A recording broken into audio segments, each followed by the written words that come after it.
Juan Rulfo, El hombre. El llano en llamas en 1953. Los pies del hombre se hundieron en la arena dejando una huella sin forma, como si fuera la pezuña de algún animal. Treparon sobre las piedras, engarruñándose al sentir la inclinación de la subida. Luego caminaron hacia arriba, buscando el horizonte. Pies planos, dijo el que lo seguía, y un dedo menos. Le falta el dedo gordo en el pie izquierdo. No abundan fulanos con estas señas, así que será fácil. La vereda subía, entre hierbas llenas de espinas y de malas mujeres. Parecía un camino de hormigas de tan angosta. Subía sin rodeos hacia el cielo. Se perdía allí y luego volvía a aparecer más lejos, bajo un cielo más lejano. Los pies siguieron la vereda, sin desviarse. El hombre caminó apoyándose en los callos de sus talones, raspando las piedras con las uñas de sus pies, rasguñándose los brazos, deteniéndose en cada horizonte para medir su fin. No el mío, sino el de él, dijo. Y volvió la cabeza para ver quién había hablado. Ni una gota de aire, solo el eco de su ruido entre las ramas rotas. Desvanecido a fuerza de ir a tientas, calculando sus pasos, aguantando hasta la respiración. Voy a lo que voy, volvió a decir, y supo que era él el que hablaba. Subió por aquí rastrillando el monte, dijo el que lo perseguía. Cortó las ramas con un machete. Se conoce que lo arrastraba el ansia, y el ansia deja huella siempre. Eso lo perderá. Comenzó a perder el ánimo cuando las horas se alargaron y detrás de un horizonte estaba otro y el cerro por donde subía no terminaba. Sacó el machete y cortó las ramas duras como raíces y tronchó la hierba desde la raíz. Mascó un gargajo mugroso y lo arrojó a la tierra con coraje. Se chupó los dientes y volvió a escupir. El cielo estaba tranquilo allá arriba, quieto, trasluciendo sus nubes entre la silueta de los palos guajes sin hojas. No era tiempo de hojas, era ese tiempo seco y roñoso de espinas y de espigas secas y silvestres. Golpeaba con ansia los matojos con el machete. Se amellará con este trabajito, más te vale dejar en paz las cosas. Oyó allá atrás su propia voz. Lo señaló su propio coraje, dijo el perseguidor. Él ha dicho quién es. Ahora solo falta saber dónde está. Terminaré de subir por donde subió. Después bajaré por donde bajó, rastreándolo hasta cansarlo. Y donde yo me detenga, allí estará. Se arrodillará y me pedirá perdón. Y yo le dejaré ir con un balazo en la nuca. Eso sucederá cuando yo te encuentre. Llegó al final. Solo el puro cielo, cenizo, medio quemado por la nublazón de la noche. La tierra se había caído para el otro lado. Miró la casa enfrente de él, de la que salía el último humo del rescoldo. Se enterró en la tierra blanda recién removida. Tocó la puerta sin querer con el mango del machete. Un perro llegó y le lamió las rodillas. Otro más corrió a su alrededor moviendo la cola. Entonces empujó la puerta, solo cerrada la noche. El que lo perseguía, dijo, hizo un buen trabajo. Ni siquiera los despertó. Debió llegar a eso de la 1, cuando el sueño es más pesado, cuando comienzan los sueños, después del descansen en paz, cuando se suelta la vida en manos de la noche, con el cansancio del cuerpo raspa las cuerdas de la desconfianza y las rompe. No debí matarlos a todos, dijo el hombre, al menos no a todos. Eso fue lo que dijo. La madrugada estaba gris, llena de aire frío. Bajó hacia el otro lado, resbalándose por el zacatal. Soltó el machete que llevaba todavía apretado en la mano cuando el frío le entumeció las manos. Lo dejó allí.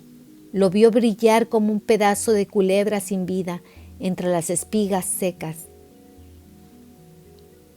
El hombre bajó buscando el río, abriendo una nueva brecha entre el monte. Muy abajo en el río corre muyendo sus aguas entre sabinos floridos, meciendo su espesa corriente en silencio. Camina y da vueltas sobre sí mismo. Va y viene como una serpentina enroscada sobre la tierra verde. No hace ruido.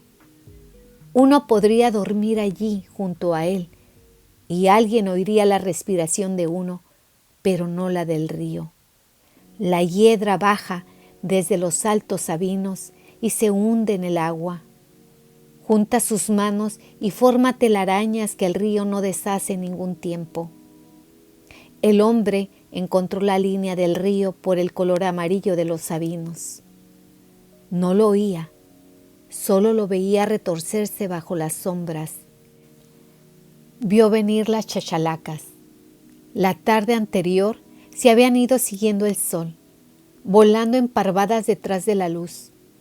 Ahora el sol estaba por salir y ellas regresaban de nuevo. Se persinó hasta 3 veces. «Discúlpenme», les dijo, y comenzó su tarea. Cuando llegó al tercero, le salían chorretes de lágrimas, o tal vez era sudor. Cuesta trabajo matar. El cuero es corrioso, se defiende aunque se haga la resignación y el machete esté mellado. Ustedes me han de perdonar, volvió a decirles. Se sentó en la arena de la playa. Eso dijo el que lo perseguía. Se sentó aquí y no se movió por un largo rato. Esperó a que despejaran las nubes, pero el sol no salió ese día ni al siguiente. Me acuerdo. Fue el domingo, aquel en que se murió el recién nacido y fuimos a enterrarlo. No teníamos tristeza, solo tengo memoria de que el cielo estaba gris y de que las flores que llevamos estaban desteñidas y marchitas como si sintieran la falta del sol. El hombre ese se quedó aquí esperando. Allí están sus huellas, el nido que hizo junto a los matorrales, el calor de su cuerpo abriendo un pozo en la tierra húmeda. No debí de haberme salido de la vereda, pensó el hombre.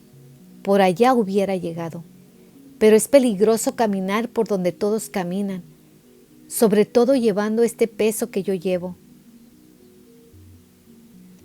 Este peso se ha de ver por cualquier ojo que me mire, se ha de ver como si fuera una hinchazón rara. Yo así lo siento. Cuando sentí que me habían cortado un dedo, la gente lo vio y yo no, hasta después. Así ahora, aunque no quiera, tengo que tener alguna señal.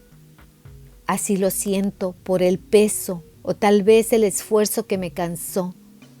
Luego añadió, no debí matarlos a todos.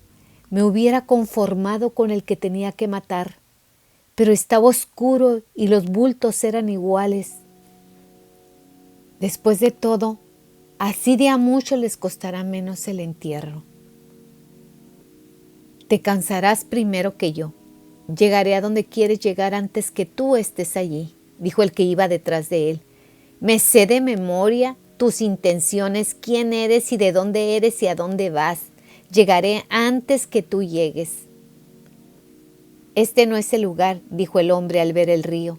Lo cruzaré aquí y luego más allá y quizás salga a la misma orilla. Tengo que estar al otro lado, donde no me conocen, donde nunca he estado y nadie sabe de mí. Luego caminaré derecho hasta llegar. De allí nadie me sacará nunca. Pasaron más parvadas de chachalacas, graznando con gritos que ensordecían. Caminaré más abajo. Aquí él se hace un enredijo y puede devolverme a donde no quiero regresar. Nadie te hará daño nunca, hijo. Estoy aquí para protegerte. Por eso nací antes que tú, y mis huesos se endurecieron antes que los tuyos. Oía su voz, su propia voz saliendo despacio de su boca. La sentía sonar como una cosa falsa y sin sentido. ¿Por qué habría dicho aquello? Ahora su hijo se estaría burlando de él, o tal vez no.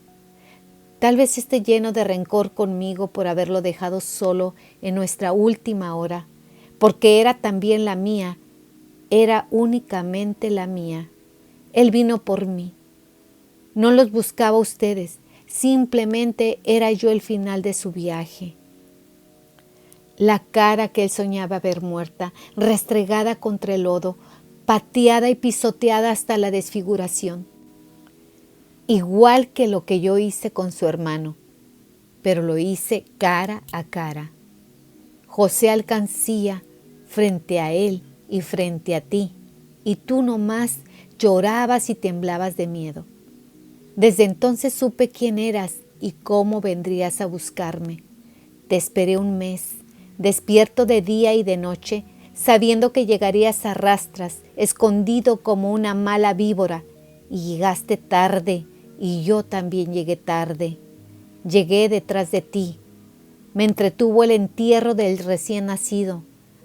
Ahora entiendo por qué se me marchitaron las flores en la mano. No debí matarlos a todos. Iba pensando el hombre. No valía la pena echarme ese tercio tan pesado en mi espalda. Los muertos pesan más que los vivos. Lo aplastan a uno. Debía de haberlos tanteado de uno por uno hasta dar con él. Lo hubiera conocido por el bigote. Aunque estaba oscuro, hubiera sabido dónde pegarle antes que se levantara. Después de todo, así estuvo mejor. Nadie los llorará y yo viviré en paz. La cosa es encontrar el paso para irme de aquí antes que me agarre la noche. El hombre entró a la angostura del río por la tarde. El sol no había salido en todo el día, pero la luz se había borneado, volteando las sombras. Por eso supo que era después del mediodía. «Estás atrapado», dijo el que iba detrás de él y que ahora estaba sentado a la orilla del río. «Te has metido en un atolladero, primero haciendo su fechoría y ahora yendo hacia los callejones, hacia tu propio cajón. No tiene caso que te siga hasta allá. Tendrás que regresar en cuanto te veas encañonado. Te esperaré aquí. Aprovecharé el tiempo para medir la puntería, para saber dónde te voy a colocar la bala. Tengo paciencia y tú no la tienes, así que esa es mi ventaja.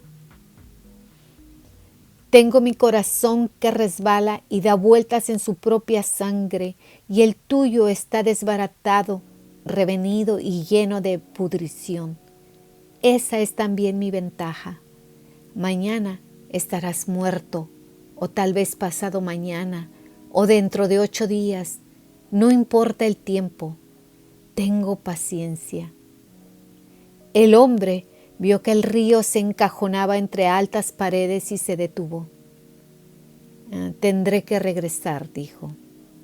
El río en estos lugares es ancho y hondo y no tropieza con ninguna piedra.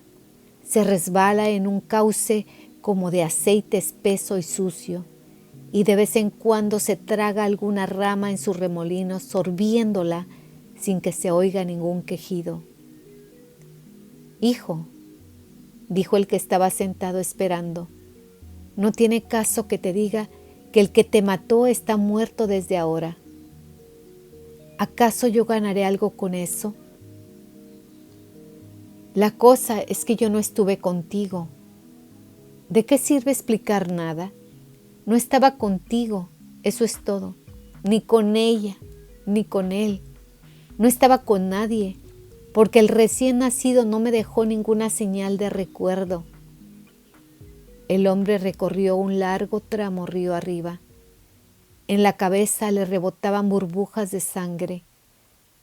Creí que el primero iba a despertar a los demás con su estertor, por eso me di prisa. Discúlpenme la apuración, les dijo. Y después sintió que el gorgoreo aquel era igual al ronquido de la gente dormida. Por eso se puso tan en calma cuando salió a la noche de afuera, al frío de aquella noche nublada.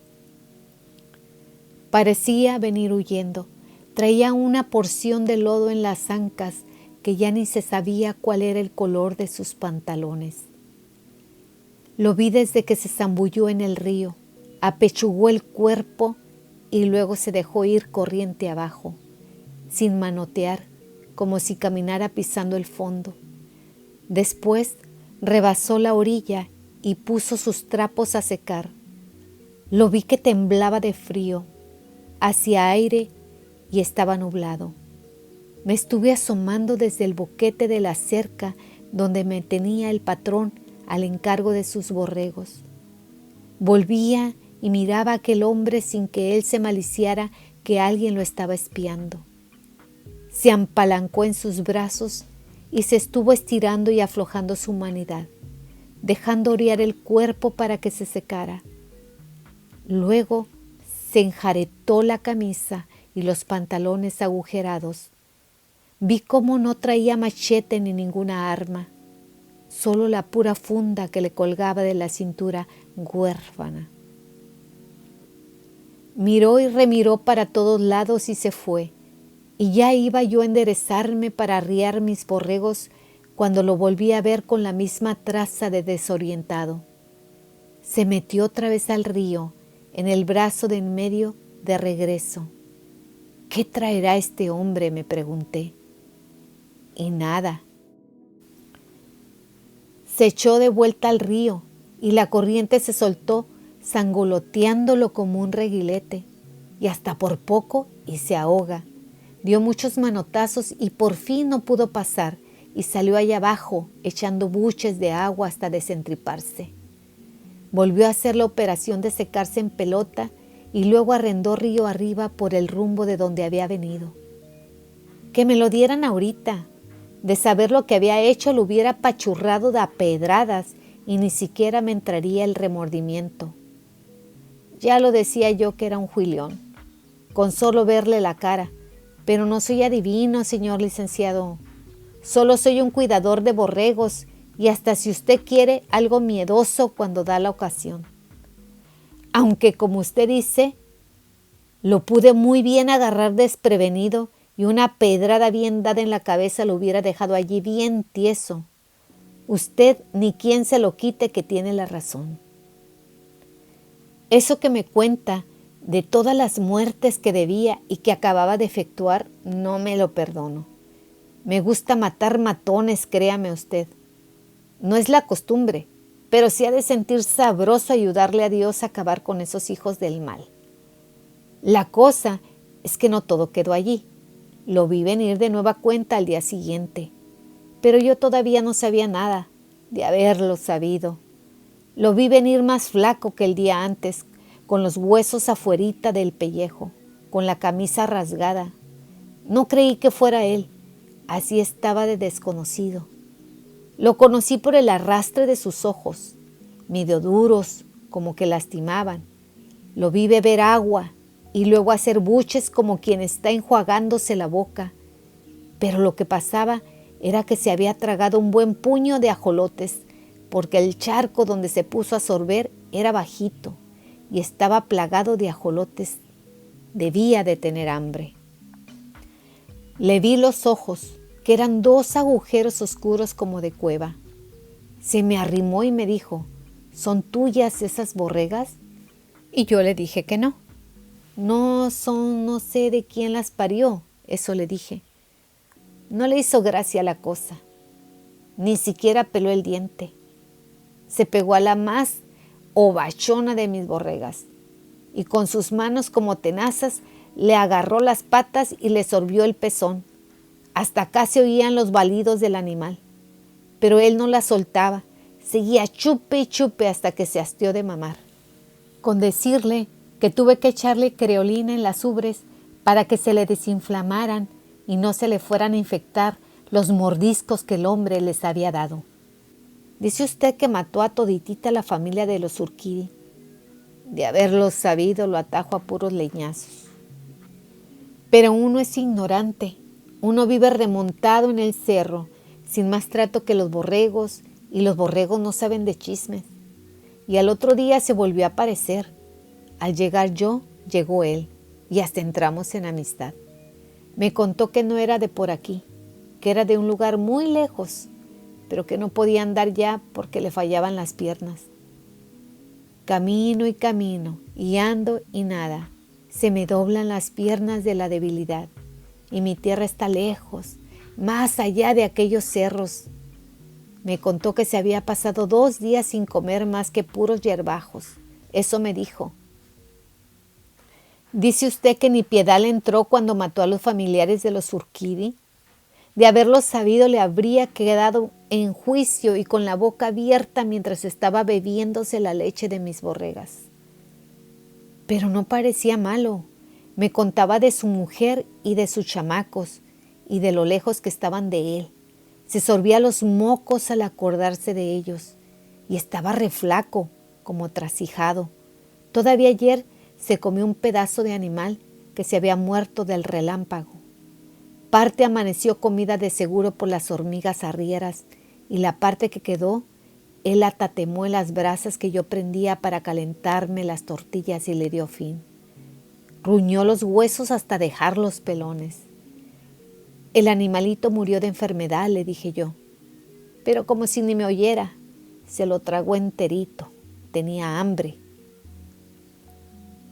Pero dice usted que acabó con la familia de esa gente. De haberlo sabido, lo que es ser ignorante y confiado. Yo no soy más que borreguero y de ahí en más pues no sé nada. Con decirles que se comía mis mismas tortillas y que las embarraba en mi mismo plato. De modo que ahora que vengo a decirles lo que sé, ¿yo salgo encubridor? Pues ahora sí.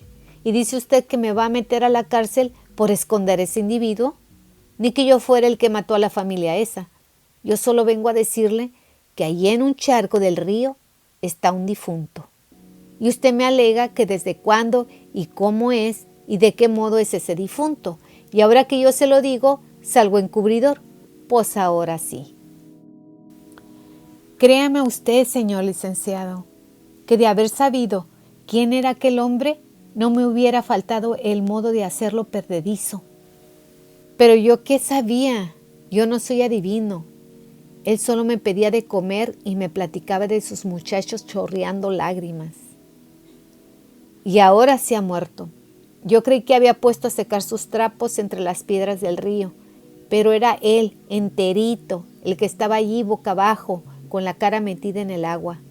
Primero creí que se había doblado al empinarse sobre el río y no había podido ya enderezar la cabeza, y que luego se había puesto a resollar agua, hasta que le vi la sangre coagulada que le salía por la boca y la nuca repleta de agujeros como si lo hubieran taladrado.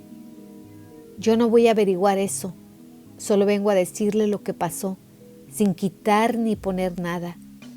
Soy borreguero y no sé de otras cosas.